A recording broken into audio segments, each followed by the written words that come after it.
tá gravando aí, pessoal? Não sei se pra mim tá aparecendo. Ainda não, Paila. Agora foi. Beleza.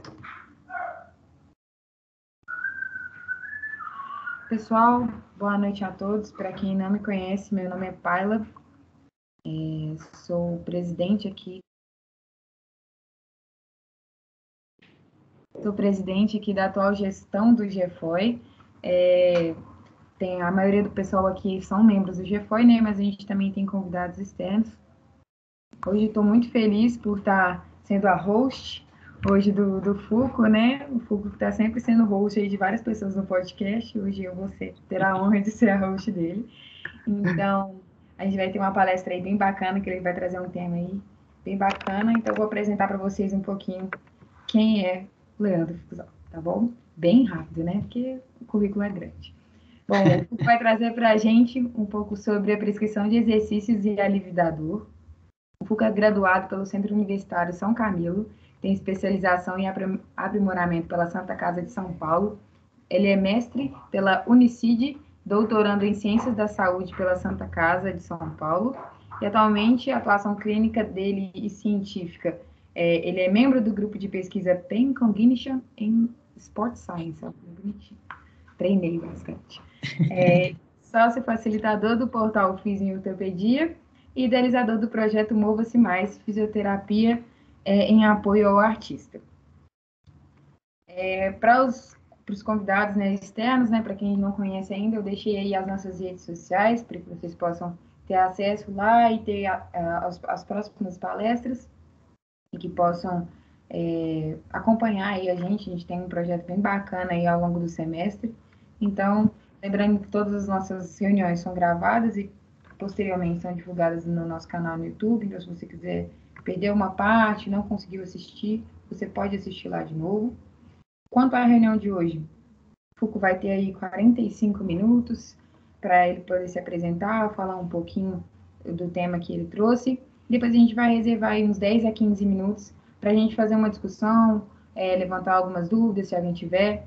Então, como o pessoal que não é membro da equipe aqui no Teams não tem acesso ao chat, eu vou pedir que no final, se vocês tiverem alguma dúvida, que vocês levantem a mão.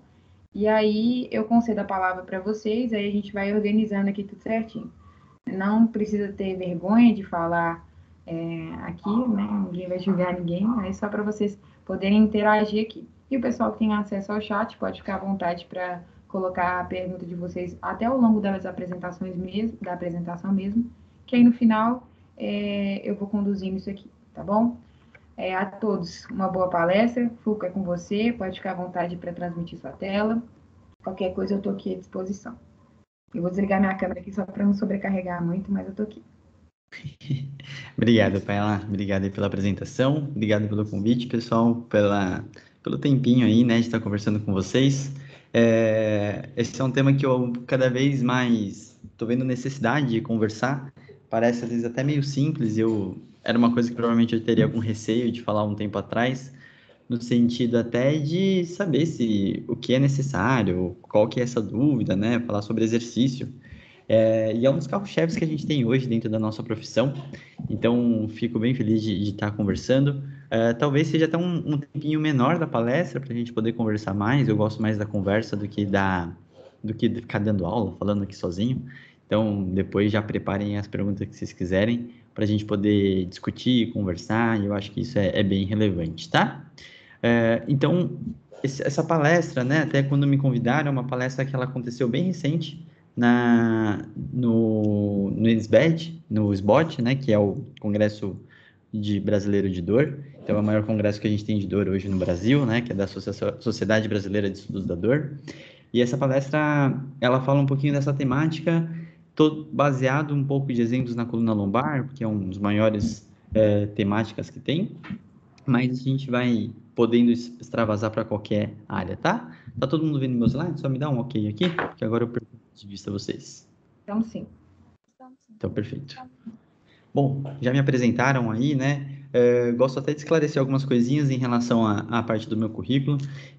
Hoje, a maior parte do meu tempo, digo 80%, 90%, está em base da nossa startup, que é o Grupo Superador, onde debaixo dela a gente tem o Fisiortopedia, que provavelmente é onde vocês conhecem aí nosso trabalho, e a plataforma Star, que é a nossa plataforma de recorrência, tá? Só vou fechar a janela aqui, tem um cachorro querendo conversar também.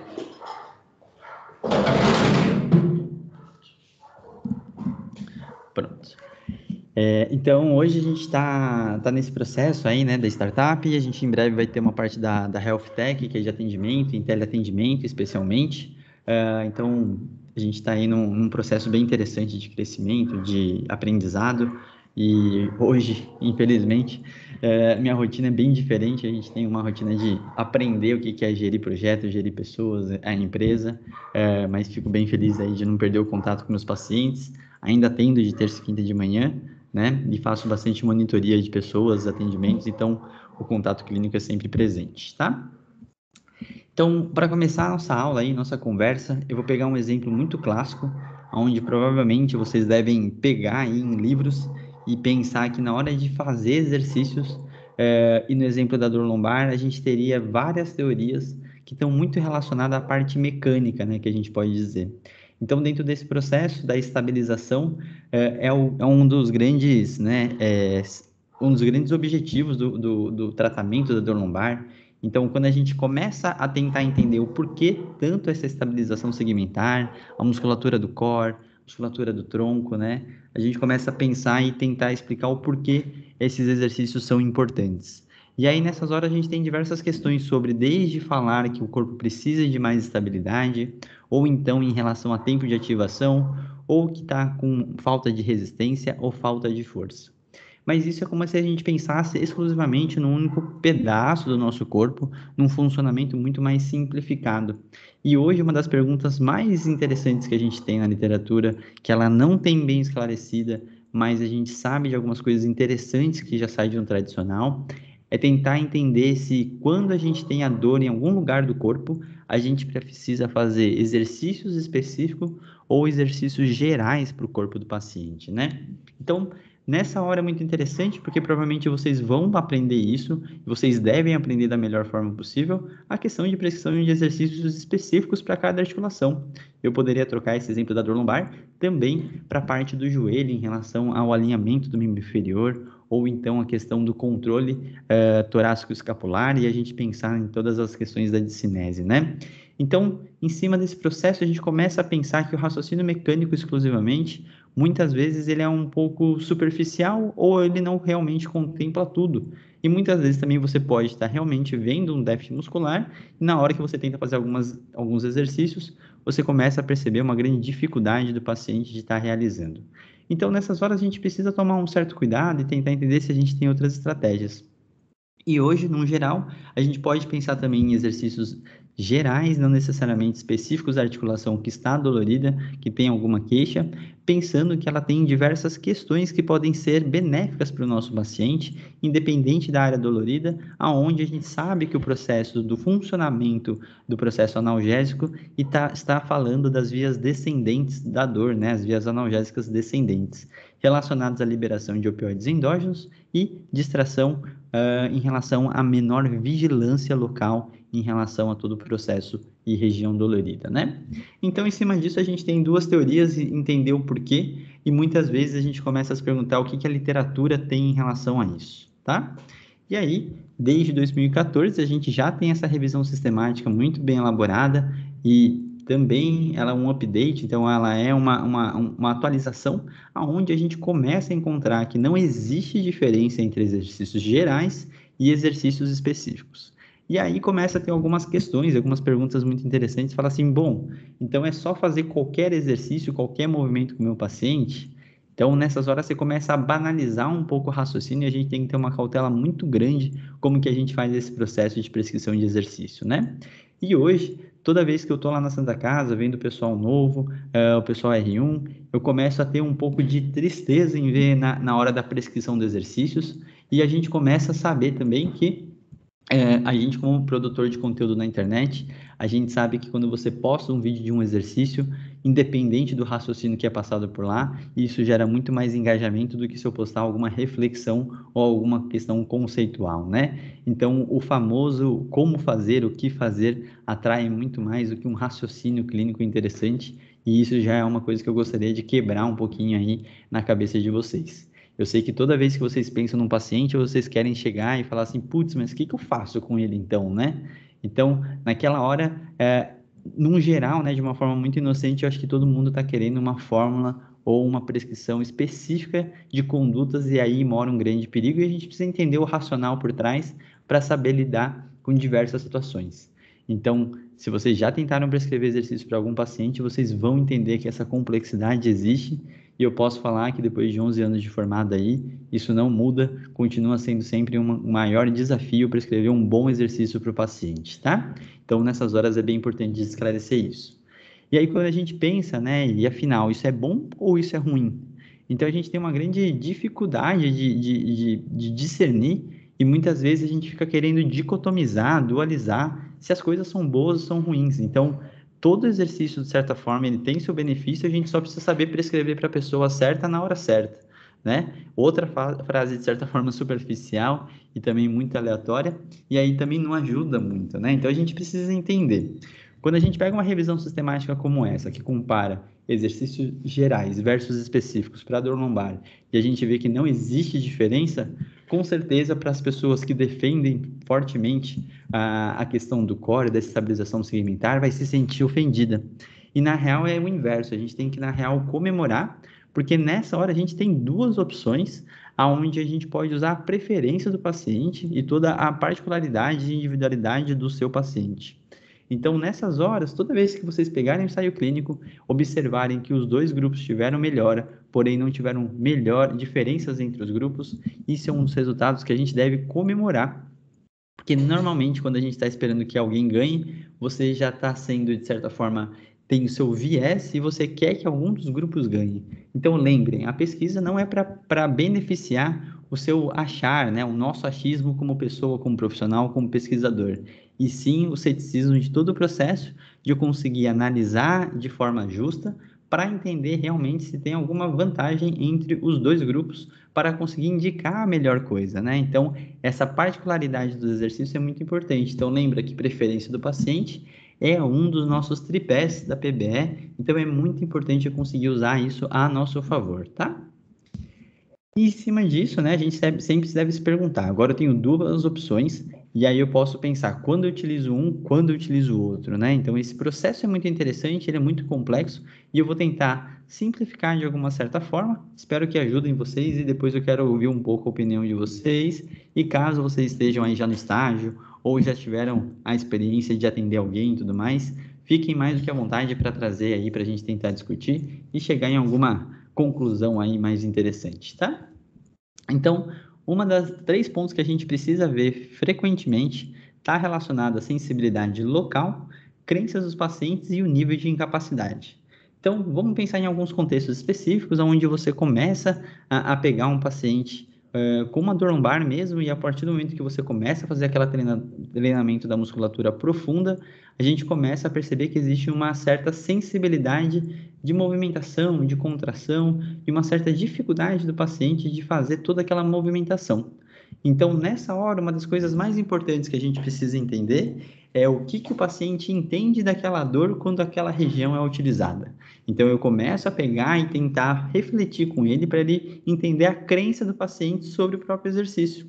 Então, olha que interessante, você propõe ele uma coisa e depois que ele tem uma sensação, ele tem uma experiência, ao invés de eu julgar aquilo seria negativo, eu preciso primeiro entender o que o paciente está entendendo do próprio processo. E nessa hora que eu estou fazendo todo esse treinamento, eu já estou fazendo um treinamento da famosa educação em dor que a gente sempre fala, né? E aí, dentro desse processo também, a gente começa a ver o nível de incapacidade desse paciente, porque eu posso pegar um paciente muito debilitado ou uma região muito, literalmente, né, lesionada, e eu preciso de uma certa proteção. E se eu preciso de uma certa proteção local, será que a parte do resto do corpo eu posso mexer também ou ela tem que ficar parada também? Então, a gente tem uma cautela muito grande e isso vai variar do como que a clínica do paciente vai apresentar para você. Então, a gente sempre precisa focar em como poder fazer isso. Então, vamos pensar num pós-operatório de ombro, por exemplo, aonde você está vendo toda aquela região do manguito rotador e você tem uma restrição inicial de não poder fazer grandes angulações e fazer grandes movimentos em relação à movimentação do ombro de rotação externa, abdução, flexão e por aí outros movimentos, né? Mas aí você tem toda a cintura escapular para poder estar trabalhando, você tem toda a musculatura e a região da torácica para estar trabalhando uma mobilidade, região da lombar e o resto do corpo.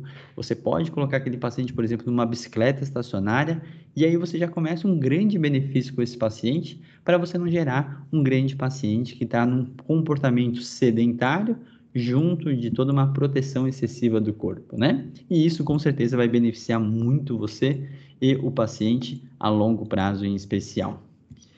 Mas uma das coisas mais importantes que a gente precisa entender, e toda vez que a gente cai nessa discussão de quando o paciente está com dor, e aí a gente começa a querer fazer palpações para entender o que está acontecendo, a gente tem que ir além daquela região da sensibilidade e muitas vezes entender por que aquela região está sensível, ou por que aquela região tem os famosos trigger points, e aí a galera fica numa mania aí de libera aqui, libera lá, fica fazendo um monte de manobras específicas de hands-on, e não estou falando que elas sejam negativas, mas acaba usando de uma forma que acaba tentando apagar o incêndio com alguma coisa muito superficial, e aí tem um grande problema.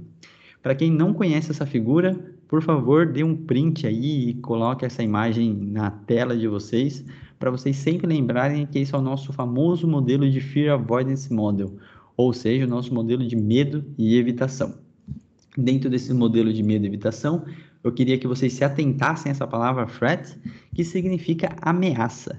Então, a partir do momento que o paciente tem um estímulo nociceptivo, ele pode ter uma experiência de dor e, em cima dessa experiência de dor, ele pode interpretar que aquela dor tem uma ameaça alta ou uma ameaça baixa. E aí, dentro desse processo de percepção e interpretação do nosso corpo, a gente começa a ver se a alta ameaça for interpretada, a grande prioridade desse paciente e às vezes até do terapeuta é de controlar a dor. Então não importa o que esteja acontecendo, você está lá querendo controlar aquela dor porque você também está interpretando que ela não pode ter a dor. E na real, entendendo que a dor nada mais é do que uma resposta do nosso corpo a toda a interpretação dele em relação a contexto, estímulos e afins, a gente começa a entender que simplesmente você focar em alívio da dor acaba sendo superficial.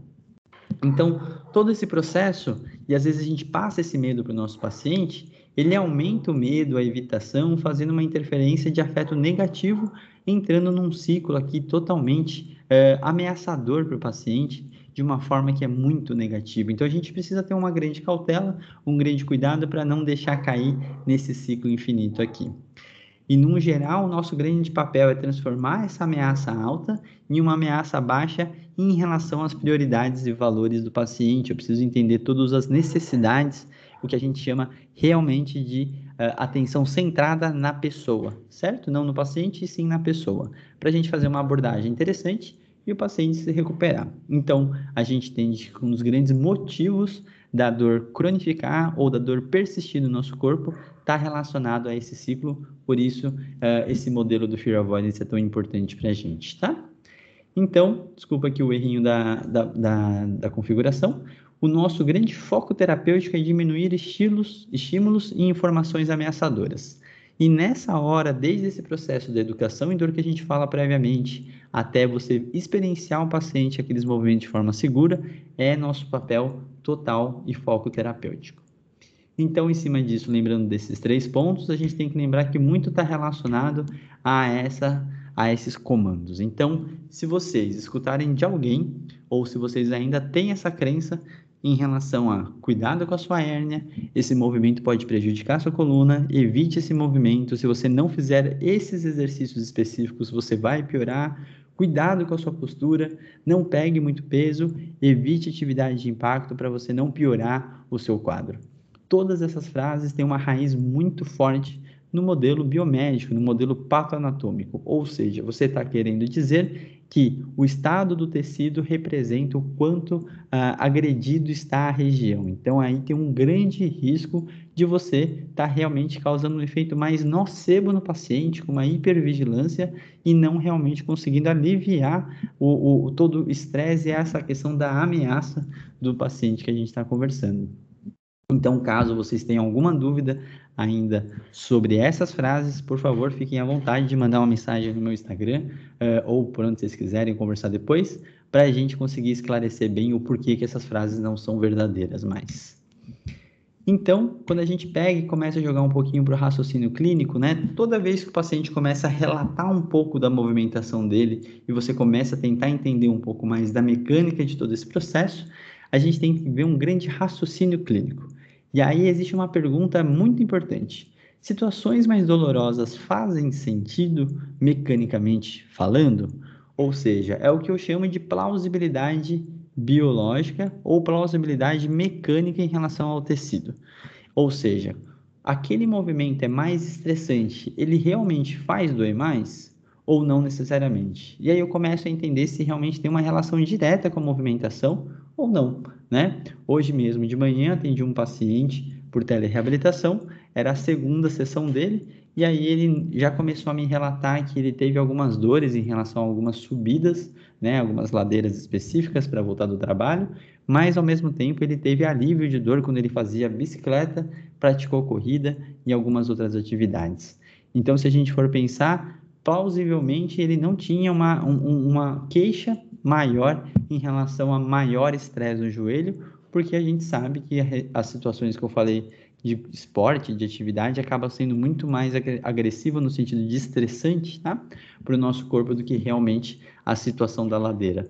Então, nessa hora, conversar, entender e tentar fazer sentido para ele é uma das coisas mais importantes, tá bom? E aí, nessas horas, quando a gente está atendendo o nosso paciente, a gente também tenta procurar situações de alívio do movimento, do estresse e tudo mais, né? E aí, muitas vezes, aquele mesmo movimento que faz a paciente ter dor, se eu começo a explorar um pouquinho e fazer algumas variações, eu naturalmente começo a sentir que o paciente tem algum alívio da dor. Então, por exemplo, esses dias, na terça-feira, atendi uma amiga minha, onde que ela estava com uma queixa no joelho para fazer um agachamento profundo, e aí eu simplesmente, ao colocar uma toalhinha debaixo entre o joelho, na região da poplítea lá, ela fazendo a mesma movimentação, só que com aquela toalhinha, ela tinha alívio da dor. Então, o mesmo movimento que, no caso, estressava e gerava um incômodo para ela, também gerou alívio por uma pequena adaptação. Então, a gente começa a entender que não é o movimento que está realmente machucando aquele paciente, né? Então, por trás disso, existe todo um raciocínio muito específico relacionado à mecânica do movimento, o entendimento da ciência moderna da dor e, literalmente, vocês têm estratégias onde a gente pode utilizar diversas em relação a esse processo, tá? E aí, uma das coisas mais importantes que a gente, como fisioterapeuta, precisa entender, e a gente fez esse erro por grandes períodos, é achar que os movimentos mais estressantes são mais lesivos e o inverso também. Então, nessa hora que eu estou falando que você precisa listar as atividades e falar qual que o paciente sente mais ou menos estresse, eu preciso entender essa plausibilidade mecânica. E aí, essa analogia do balde d'água, vou fazer mais para frente, tá? Cuidado, principalmente, então, quando você está analisando o movimento do paciente e as situações do dia a dia, que ele tem mais conforto ou menos conforto, e você não criar regras. Então, não criem regras sobre aquilo faz mal, aquilo machuca, evite isso, e caso você precise de algum momento que segure um pouco o movimento, que seja temporário, tá? Então, não podem ser compensações e adaptações eternas em grandes partes das vezes. Em cima disso, o que a gente tem de ferramenta para trabalhar o nosso paciente, né? Então, no geral, a gente tem uma confusão muito grande que as pessoas fazem, grandes pessoas que se dizem especialistas em dor, onde a gente tem um processo de enfrentamento, né? Que aí é baseado no Fear Avoidance, ou então a famosa exposição gradativa de carga, ou graduação de carga, ou da mecânica do movimento. Então, muitas vezes as pessoas confundem exposição gradual, que tem a ver com a terapia cognitivo-comportamental, e aquele modelo de medo e evitação, E nessa hora a gente entende quando eu começo a progredir o exercício e eu não estou fazendo uma exposição gradual do processo. E sim, eu estou fazendo uma graduação de carga, ou seja, eu estou complexando o exercício. E aí existe um dos maiores erros que eu vejo que o fisioterapeuta faz. O fisioterapeuta adora ficar complexando o exercício do paciente de uma forma que ele não vai utilizar depois. Então aí mora um grande problema, porque a gente acaba fazendo estímulos que o corpo do paciente não vai utilizar. Você vai dar uma demanda muito maior do que realmente necessário, tá?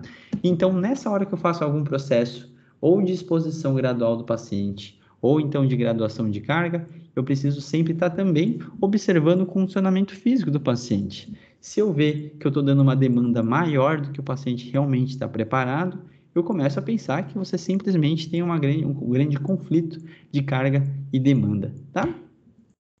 Então, em cima disso, na hora que eu vou pensar no meu objetivo dentro do exercício, né? Então, eu preciso lembrar de uma parte muito importante e entender todas essas 4 etapas aqui. Então, se quiserem, aqui é outro slide muito bom para tirar um print e vocês gravarem muito bem essa regrinha, entre aspas, aí, que uma das coisas que mais vai ditar o processo da prescrição do exercício está relacionado ao histórico de como que essa dor iniciou.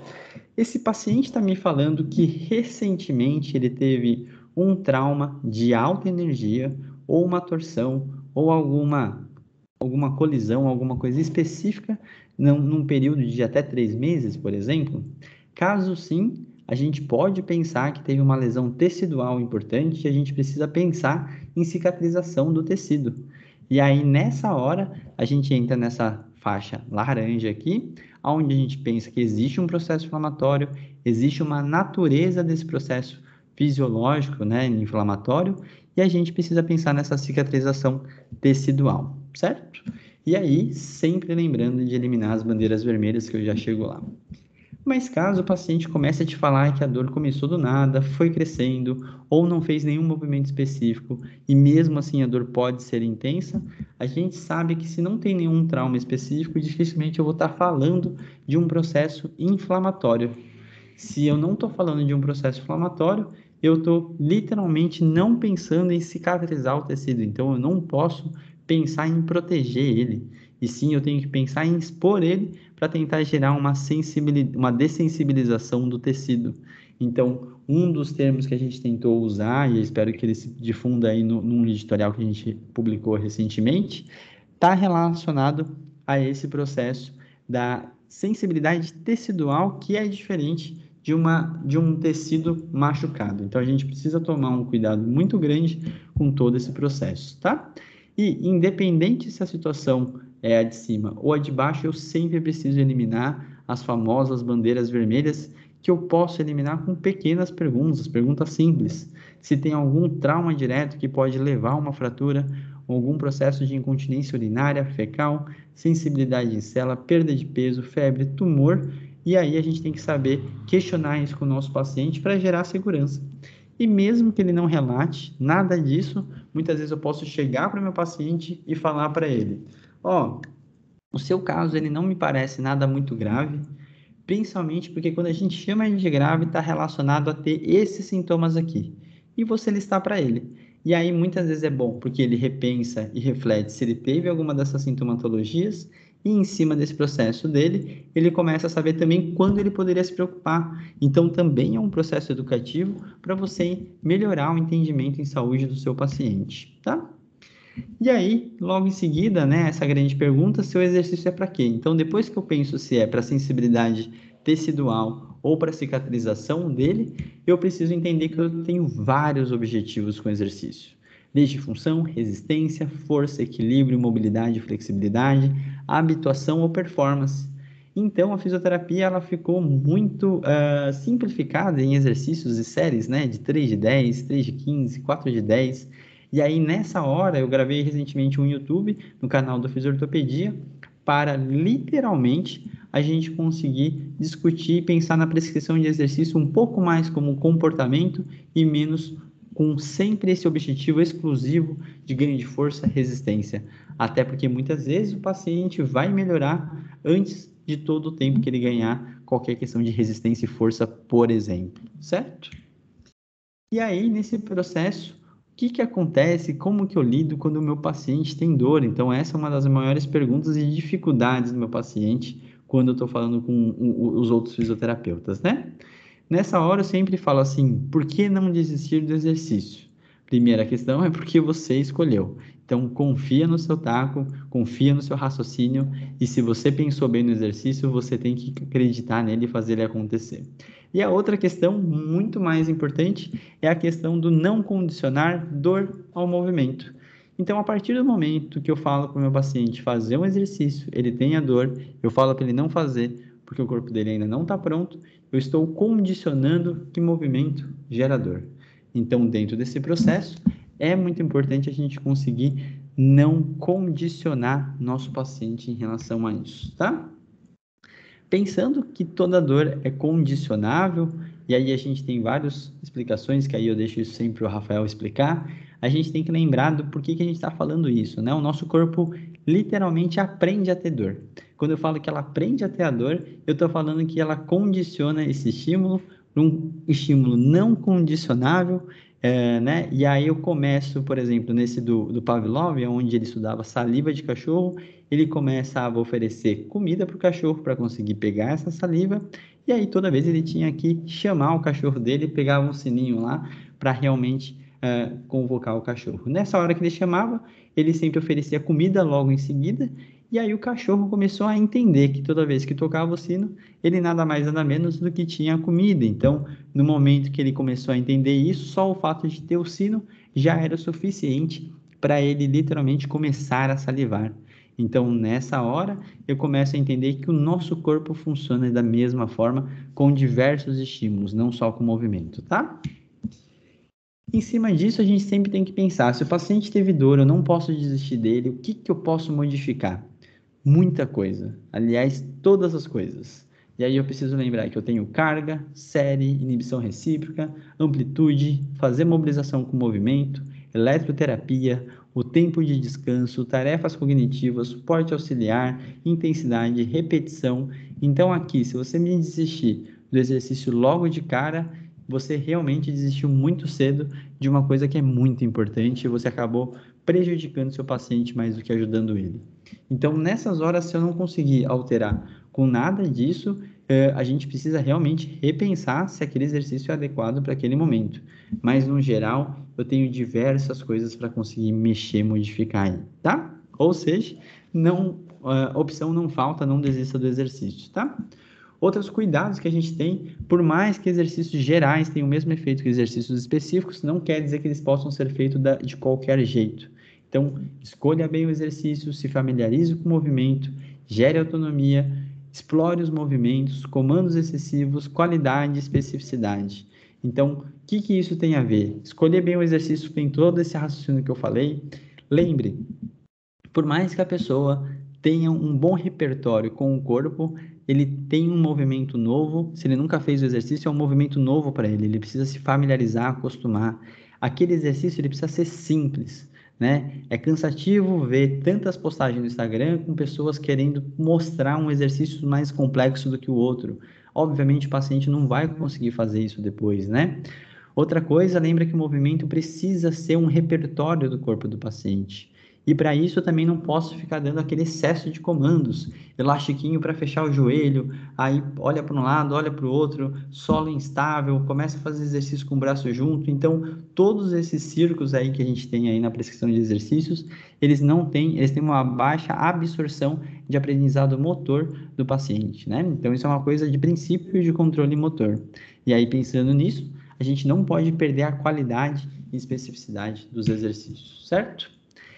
Mas, se a gente pensar no exercício, assim como a dor é multidimensional, não adianta a gente atirar num único alvo. Então, a gente precisa entender e olhar para esse paciente, para um macro, para um todo, né? Então, voltamos aqui ao nosso balde d'água. Esse daqui eu explico para todo mundo, eu adoro esse slide aqui, aonde a gente tem esse processo de que, imagine que, eu sempre falo, todos os estímulos que chegam para o seu paciente, cai sempre no mesmo balde d'água. E que balde é esse? É o corpo dele. Nesse corpo, a gente tem a questão do balde estar meio cheio, meio vazio, e ele não pode estar vazio e nem cheio, porque se ele estiver vazio, morreu, se estiver muito cheio, teve dor. Então, dentro desse processo, eu preciso equilibrar essa quantidade de água dentro desse balde, tá? Mas o que faz encher esse balde aí? Quando a gente fala do raciocínio multidimensional, a gente está falando de todas essas questões de ansiedade, estresse, discussões políticas, que está cada vez pior, né? A parte do sono, atividade física. Então, todas as questões que estão interferindo no contexto desse paciente. Então, a gente brinca que todas as torneiras estão abertas e cada uma está influenciando mais ou menos em momentos diferentes. Então, esse processo de encher o balde, eu estou falando de exercício físico hoje, que é uma das torneiras. Mas se o cara tiver uma privação de sono, ele tem uma grande chance de ter uma neuroinflamação. Então, com essa neuroinflamação, o corpo dele fica mais sensibilizado e a atividade física nem sempre vai fazer tão bem, né? E por aí a gente pode ter diversos exercícios e exemplos. E aí, nesse caso que eu estou falando aqui, esse excesso de torneira que a gente tem que entender que a gente tem diversos jeitos de movimentar esse paciente para questões de meditação, higiene do sono, diminuir tempo de tela, aumentar tempo de descanso, fazer um manejo de agenda e de carga, ter atividades prazerosas, reuniões com os amigos, a parte social, ela é muito importante. Então, todo esse processo é muito relevante a gente olhar além da prescrição do exercício, porque às vezes a gente fica lá querendo ganhar força com o paciente e nada acontece. Nessas horas, provavelmente você está olhando só para uma esfera desse paciente, você está olhando para uma única parte desse todo tão importante, tá? E aí, em cima disso, toda vez eu vou diferenciar essa parte de casos crônicos e casos agudos. Quando a gente pensa num paciente com caso crônico, a gente tem que lembrar que a gente tem que sempre fazer uma ótima avaliação. E aí, quando eu começo a prescrever movimento e não necessariamente exercício, eu preciso pensar em praticidade, movimento simples, o que ele deixou de fazer e o que ele gosta de fazer. Eu tenho que perguntar, eu tenho que deixar ele sugerir movimentação, certo? Em cima de todo esse processo aqui, é muito importante que a gente faça também uma manutenção de hábito. Por muito tempo, eu sempre me perguntei, eu falei assim, qual que é a diferença daquele paciente que antes eu fazia ele vir no meu consultório 3 vezes por semana, agora ele vem uma vez por semana e o meu efeito é igual. Naquele momento eu estava entendendo que eu estava criando uma rotina de exercícios para ele, que às vezes, de certa forma, porque eu não treinei uma autonomia, ele não está fazendo fora do consultório. Se ele tem um lugar para ir e fazer atividade, ele naturalmente, provavelmente não vai se preocupar de fazer fora, porque eu não estou estimulando essa autonomia. E aí você acaba amarrando esse paciente no seu consultório, no seu dia a dia clínico, e você tem uma grande dificuldade de dar alta. Aí você fala assim, porra, eu estou querendo dar alta para esse paciente e ele não quer sair do meu consultório, porque você criou uma dependência em relação ao tanto processo de exercício ou de automanejo em relação a tudo isso. Outro processo muito importante é pensar que eu preciso fazer uma manutenção de hábito, que tem a ver com o que eu falei. Por isso que eu tenho que pedir para o paciente entender as motivações dele, atividades prazerosas, e aqui a gente tem umas estratégias de manutenção de hábito que está relacionado ao compartilhamento, por exemplo, planejamento da rotina, reforço positivo, observar a evolução, replanejamento se necessário, tá? Então, dentro desse processo, quando eu estou falando do paciente crônico, eu não penso só no melhor exercício, não existe o melhor exercício. O melhor exercício é aquele que ele vai continuar por mais tempo com qualidade, com prazer, por gostar. E normalmente o fisioterapeuta é muito inocente em achar que ele vai prescrever exercícios, pedir para ele fazer em casa e ele vai fazer para sempre aquele exercício.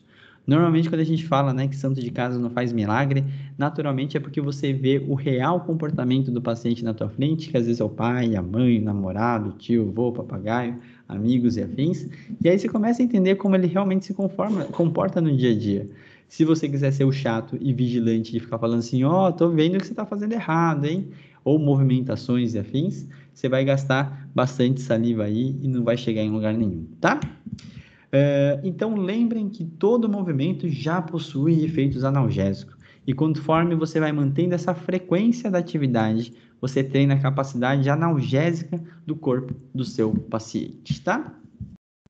E aqui, continuando com o balde d'água, a gente tem que pensar que no nosso estágio normal existe essa sensibilidade, e aí conforme o paciente vai tendo dor por mais tempo, ele vai sensibilizando o tecido dele, e ele vai diminuindo a capacidade que ele suporta de estímulo. E conforme ele vai treinando, ele pode aumentar essa capacidade. Então, dependendo do estágio do paciente, você precisa entender, ele está nessa fase aqui com um corpo sensível, que não aguenta muito estímulo, ou ele está com esse estágio aqui normal ou estágio treinado, né? Então, pode ser uma evolução, e quando a gente está falando isso, eu não falo exclusivamente de exercício, lembrem disso, tá? E aí, se for um caso agudo, eu vou lá avaliar esse paciente de novo, eliminar todas as bandeiras, e aí eu tenho que pensar na questão da proteção do tecido. Orientações, não gerar efeito nocebo neles, evitar imobilismo e fazer adaptações funcionais para esse paciente, tá? E nessa hora, lembre, existe uma região machucada, mas o resto do corpo está normal. Se está normal, eu posso prescrever exercícios normais para esse outro paciente e não gerar um grande imobilismo para eles, tá? Então, nessas horas, é muito importante a gente pensar e entender que eu só preciso otimizar a carga da região machucada. O resto do corpo pode estar movimentando, deve estar movimentando, né? Lembrando que exercícios gerais, mesma capacidade analgésica do que exercícios específicos, e também na questão de exercícios e periodizações normais nas outras articulações, como eu já falei anteriormente, tá? Então, essas duas situações são as clássicas, e obviamente, quando a gente está no dia a dia, é muito mais complexo do que isso, mas eu preciso realmente entender todo esse processo com o nosso paciente, tá?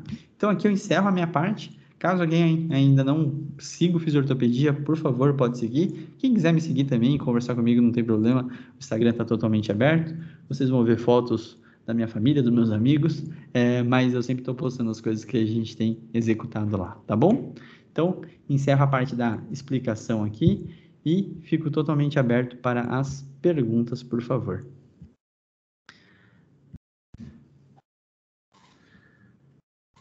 Pare de compartilhar dela?